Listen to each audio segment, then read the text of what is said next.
કરી દીધી તો મેળમ વરસાદ આવ્યો ને એટલે પાણી અહીંયા ઉધીને ભરાઈ ગયા પછી લેવાનો મેળો જ હોય.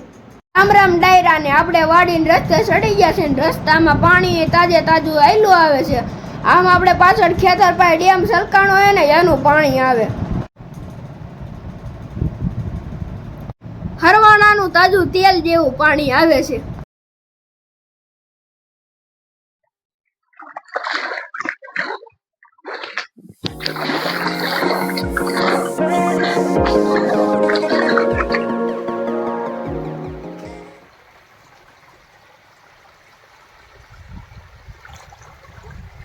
તો જોઈને આપણી માંડવી કેમ પડે એકદમ ડૂસો વળી ગઈ ને.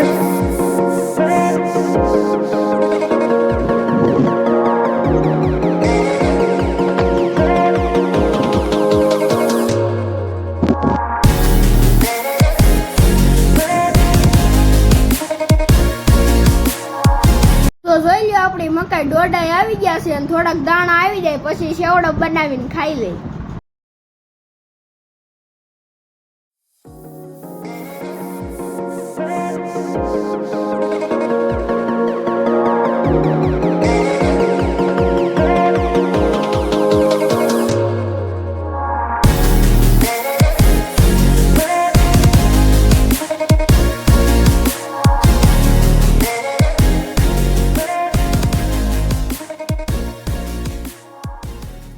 તો લઈ લો આપણો ડેમ હમણાં બધો ખાલી થઈ ગયો. 2-3 દિવસ વરસાદ પડ્યો ને પાછો ઓવરફ્લો થઈ ગયો.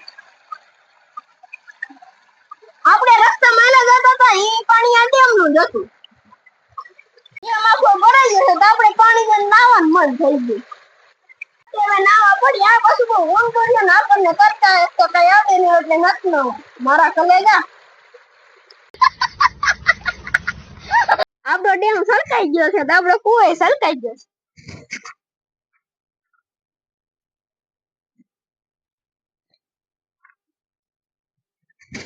તો જોઈ લ્યો આપણી મરસી હમણાં 2-3 દિવસ વરસાદ ને પવન ફૂલ હતો ને એટલે કોક ત્રાણી પડી છે. તો જોઈ લ્યો મરસાનો ફાલ.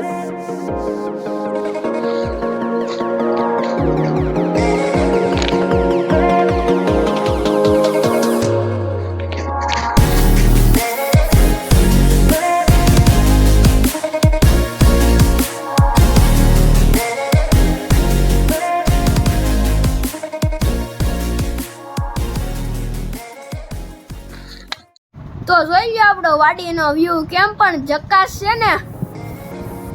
લીલી લીલી માંડવી હો કઈ ઘટે નહીં.